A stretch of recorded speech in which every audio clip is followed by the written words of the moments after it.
My father tried bragging to his friends that he raised me well despite letting my late mother abuse me daily. I called him weak, spineless, and pathetic in front of everyone, and now the whole family has exploded. Posted by you/artistic minute 4365. My father has always been against any confrontation or arguments. He is extremely passive, refuses to stand up for himself, and avoids any conflict. If someone isn't paying attention while walking and bumps into him, he insists it's his own fault. If his employer messed up his salary, he wouldn't bother fixing it. If a mechanic didn't properly repair his car, he would just accept it as is. This unfortunately resulted in a tumultuous childhood with my insanely narcissistic mother. She controlled his every move. She got him to quit his job and become a stay-at-home dad. She had him do every chore. She insulted him at every step. She cheated on him relentlessly and even brought affair partners into our home. She enjoyed making his life miserable every day, and he never questioned it. My extended family, God bless them, were there for me as much as they could be. They tried for years to make my father leave, but he never budged.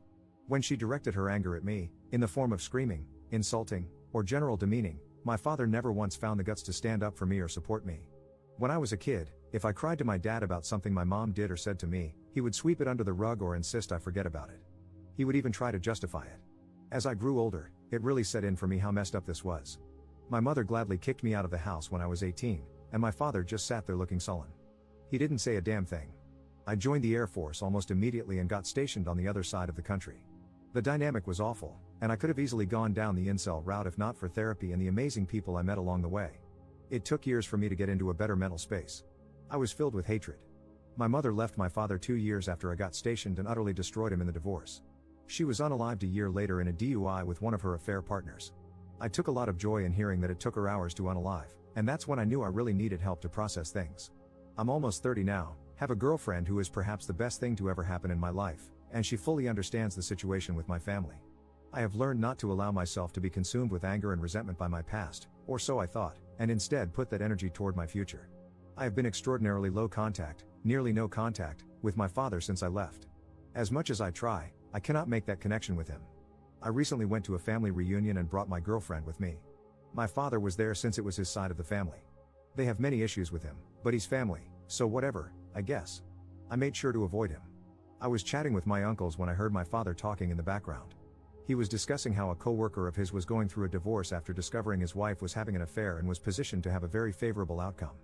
My father remarked that his co-worker should work to forgive his wife and, in his own words, set a good example for unity and forgiveness, and how he believed he had set a great example for me in that regard. I swear it was like a switch went off in my head, and I was mentally back to being that rage-filled 18-year-old. All these years, and he never learned a damn thing. I turned to him and asked if he was effing serious. He looked at me and started to stutter. I know the next minute was pure word vomit, and I can't relay it perfectly, but to sum it up, I shouted that he was a pathetic father, a pathetic man, that his family all knows he's a disgrace of a human being who would rather let his son be treated like crap than defend him because he's a effing coward. No one would ever see him as an example to live by, his wife would rather sleep with half the neighborhood than even touch him, and he should never ever believe anyone respects him. I began to derail and ramble between my shouting, and my girlfriend quickly took me out and drove me home. It was insane how quickly being away from him made me feel better. She just held me when we got back and told me it was okay. Again, she's the best thing to ever happen to me. I was ashamed of how I lost it and am now going to resume therapy, that's a given. However, I'm glad I finally unloaded what always needed to be said onto him. Extended family is pretty mixed in their reactions. His brothers, my uncles, said it was time for him to hear it from me. My grandparents are pissed that I did it in front of the entire extended family, with some saying I should have done it behind closed doors instead of in front of everyone. Relevant comments. Commenter. All I can say, based on your post and this interaction, is that your anger is deeply misguided. You're failing to recognize the truly horrifying thing. You're behaving like the very mother you should actually hate. Ops response. Oh, trust me, I fully hate her as well, but she's gone, and there's no use holding a grudge against a dead person. I had hoped, though, that after his son made him an outsider in his life, his family openly joked to his face about his failings as a father, his ex-wife drained him of everything and left him starting over in a one-bedroom apartment, and his friends slowly left him one by one out of embarrassment, that maybe, just maybe, he would have had at least one moment to reflect and consider that he should have done things differently. Update 2 days later. Thanks for the advice and recommendations, even among some of the responses calling me the jerk. However, some of them needed to be addressed because they were either hilarious or cringe-worthy. Some of the responses were very angry, and they confused me at first, until I saw their comments further down or checked their profiles and saw rants about double standards or complete non-sequitur ramblings about women. So yeah, not helpful advice, but they served as great dark reflections of how I could have turned out if not for the support in my life. Some attempted to portray my dad as a humble, kind, caring, sensitive old man, and made it seem like I was just being a big bully. This was a good insight into how enablers of abuse get away with so much in today's world, because so many people forget that they are part of the abuse themselves. Others tried to mentally dissect me or have a gotcha moment to pull apart my story. That was generally asinine, and I had to step away from those before they asked for my cranial measurements or something. So, it was pretty much the next morning when I realized I needed to address the events of the night before. I first spoke to my girlfriend and gave a sincere apology for having her see me like that. She reassured me that nothing was wrong. She's known me for years, has always known me to be level-headed, and understands why I snapped. She has her own history of dealing with narcissistic families, so she absolutely understands the dynamic. She only really suggested that it would be best to work on spending time around my extended family since my father will always be there. I told her not to worry, that I would immediately talk to them afterward to figure that out. So, that part's fine.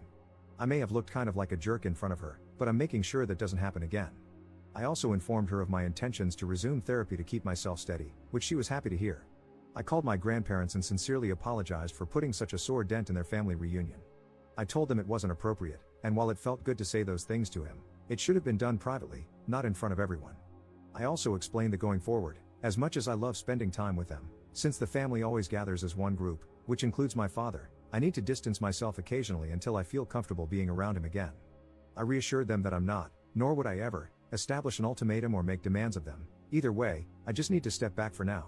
I guess during my apology and explanation, I was kind of going on a tangent because my grandfather interrupted me to tell me to calm down. He explained that after I left, people started to separate or slowly leave, and eventually, they were able to talk to my father one-on-one. Apparently, seeing me freak out led to my grandmother having a mini freak out of her own when she spoke to my father, which resulted in her kicking him out. While I have a great relationship with both of my grandparents, my grandmother has always been extra protective of me, so seeing me that way must have set off a fire in her. My grandfather then said that it's become a bit of an open family secret that my father is failing. His brothers taunt him about it, and they generally don't have a great relationship with him, while for my grandparents, it's always been uneasy. But seeing me the other day and how much it still affects me has really clicked for a lot of people that the situation was truly bad. They began to apologize, saying they were sorry if they didn't do enough, to which I very adamantly responded that they did more than anyone could have expected. It got very emotional for a minute, but it culminated in them telling me that they've decided to distance themselves from my father for the time being. They've given him the ultimatum that unless he does some deep introspection and regularly goes to therapy, that distance may become permanent. My extended family, I've been told, are going to try and reach out or call, but I asked my grandparents to relay to them that it's not necessary, and that I'm fine and sorry for ruining the day. Once again, they told me I shouldn't apologize for being hurt. Since then, a few extended family members have sent some messages, with the general consensus being that it's okay, though some older members are complaining about my lack of respect toward my father. And finally, I texted my father, hoping to meet at a local coffee shop for a final talk. When I met him, he didn't look good. I think his parents tearing into him finally got the message through. I had so many things I could have said, but instead, I asked him first if his coworker took the advice he gave him well. He just said that neither the coworker nor several others interact with him anymore. I then asked if he truly, 100% believes that everything he did for me as a child was for my benefit. He didn't really say anything. Finally, I asked if he has any regrets about how I was treated as a child and whether he thinks he did anything wrong. He looked utterly defeated and mumbled that he could have done more. I could have poked and prodded or gone on another rant, but instead, I told him this should be goodbye, and I hope he gets the help he needs. I think finally unloading my frustrations was what I needed to be able to move on and find peace. I absolutely need to stay on track with therapy and admit that a public outburst wasn't okay, but I think I'll be fine now. Second update 3 weeks later. Things have progressed over the last couple of weeks, and I now have broader context about my family. Long story short, a lot was hidden from me. My father was an absolute D-bag to his family, and that's why they treat him the way they do. I received a lot of feedback, and one thing that stood out was people questioning whether my extended family could have contributed to the abuse, which could explain why my father was so feeble. Since I've been trying to work on my relationship with my family, I figured it was time to ask the hard questions before going further. I met with my dad's brothers, who invited me out to a popular lunch spot. For context and clarity, Dale is the oldest brother, he is married and has a daughter and a son. My father is the second oldest, self-explanatory. John is the second youngest, also married with a son, and Bill is the youngest, married with 3 daughters. So, we met up, and I ripped the band-aid off by asking about my father growing up, what he was like beyond the basics I knew, and what's really going on with their relationship. Dale sighed and basically summed up that, besides what I already know, there's a lot of backstory I'm unfamiliar with that they never shared because it was never the right time or place. What I've always known is that my father was fairly normal when he was young. He was a little shy but fantastic academically, played sports occasionally, and had a close-knit relationship with his brothers. However, everything started going downhill when he met my mom during his junior year of high school. What I didn't know was that my father was a guiding figure for his two younger brothers and was generally seen as one of the nicest people, with a bright future ahead of him. My grandparents adored him, and he even became a bit of a golden child, but no one minded because of how well he treated everyone. The reason his family doesn't respect him now is due to how his behavior changed once my mother became attached to him. It started out simply: my mother acted rude and distant toward the family. They weren't huge fans of her, but since my father loved her, they tolerated it. She became possessive, slowly isolating my father and convincing him to give up his ambitions and goals. The family grew concerned and spent a long time trying to talk to him, urging him to leave her. My father didn't budge and began lashing out at them. When I was born, my extended family tried to approach my father about my mother's attitude. My father became angry and even threatened to report them for harassment. He was in complete denial about her behavior. When Dale's wife was struggling with fertility issues, my mother sent her appalling and cruel messages. Furious, Dale confronted my father, but instead of defending his sister-in-law, my father told Dale to drop it and even justified my mother's behavior. Dale punched him, and the situation nearly involved the police. From that point on, Dale hated him. John grew to despise my father when my mother insulted his son, who has mild physical disabilities. Instead of defending John's son, my father made a joke about what she said, which solidified John's hatred for him. Finally, Bill, who had always idolized my father, tried to tell him that my mother had made a pass at him and urged him to get a divorce. My father's response was a furious call filled with hate and words that completely severed their relationship. To sum it all up, the more time my father spent with my mother, the more he began to mirror her attitude. When my family saw signs of abuse toward me and tried to intervene, my father threatened to lie and accuse them of worse things. My mother had money and lawyers, and she could make their lives hell if they tried anything, and my father was fully willing to let her. They were stuck and could only do so much at a time. The older members of the family, like my grandparents, great-aunts, and uncles, believe in the traditional mindset of sticking together as a family no matter what, while the younger generations want to keep their distance from my father. They're all stuck between a rock and a hard place. There's more they told me, but it essentially boils down to the fact that my father chose to lay on the hill for my mom, ruining his relationships with his brothers in the process. And when she died and left him destroyed, he probably had to come to terms with the fact that it was all for nothing. My grandparents seem unwilling to accept that he's truly lost, or maybe they still hold out hope that he can fix his life. Who knows? It's been a lot to process, and my father confirmed all of this when he called me to ask about family therapy with us. I cut to the chase and asked if what I heard was true, and he said yes. I might have agreed to family therapy before, but now I have no idea. Notable comments. Commenter. You were basically your dad's meat shield throughout your entire childhood, and apparently, that was a pattern. Turns out, the man threw his own siblings under the bus as well. And now the idea is family therapy. If something is so deeply ingrained that he's willing to throw his child and siblings to the wolves just to maintain his own illusion, then I really don't think let's work on our relationship is the way forward. If anything, if I were you, I'd be very wary that this is just his latest attempt to let others take the heat while he stays out of the spotlight, pretending to be the good guy. Third update 2 weeks later. I came to the decision that it was time to cut off my father for good. The more I learned about who he was, the more I realized that nothing good would come from having him in my life. I'm also going to put some minor distance between myself and my extended family on his side until I can process things more. There's just a lot to work through there. I met up with my father one last time in a coffee shop to talk things over. I asked him one last time, why? Why did he do all this? Why did he let his wife treat everyone like crap? Why did he treat his family and me like crap for her? Why did he do all this? He tried to weasel his way out, but I absolutely demanded to know. And he basically answered that it was because he loved her. Yep, that was his stupid answer. He loved her and just clung to her no matter what she did. No matter how much she hurt him or others, he was an insecure man who latched onto the first woman who showed him attention. Even when she slowly destroyed his life, he thought it was better than trying again. I just got up and told him to fix his life, but I wouldn't be a part of it.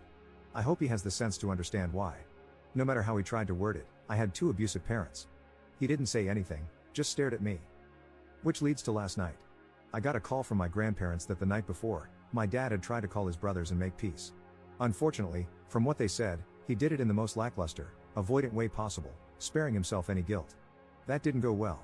After recent events and old wounds being dug up, they gave him a verbal lashing that made mine look microscopic in comparison. My dad hung up and lost his crap, decimated his entire apartment before packing up what was left and driving off. They only found out because one of his brothers came to check on him. From what they can tell from the few texts they've received, he's lost his mind after decades of crap and is driving to the other side of the country to start fresh.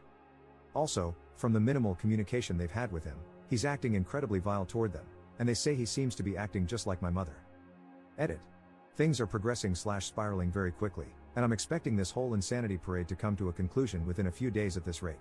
I won't make any real update until I have all the facts, but I'm just glad I made the decision to move on. Fourth update 3 months 2 weeks later. For those who stuck around, I'd say it's over and as wrapped up as it can be. My girlfriend/fiancé and I are getting married later this year. My father is alive. He lost his crap and spiraled, but a couple of weeks later, he came back. His apartment obviously barred him from returning and is pursuing legal and financial damages against him. He has no job anymore and is staying with my grandparents. He has hit rock bottom and has finally taken responsibility for his life, his choices, and his damaged relationships. It's too late for a lot of the family, but his parents are seemingly offering some help now that he's finally trying to fix things. However, the extended family as a whole has kind of blown up. My father became a mascot for deeper family issues that had been worsening over time. There are far too many to go over, but when he was finally called out, everyone realized there was no use in ignoring everything else going on. Minor feuds have formed, some people aren't speaking to each other, and some have entered marriage counseling and family therapy. People don't want to live by the but family mentality anymore. My fiancé and I have decided to distance ourselves. We were kind of disappointed, as we had hoped that since her family is insanely toxic, we could lean on mine. But I've come to realize mine has far too many issues to be reliable. Thankfully, we have a fantastic group of friends, so we'll be fine. And that's about it. I'm wrapping this up and moving on to a far less bitter lifestyle.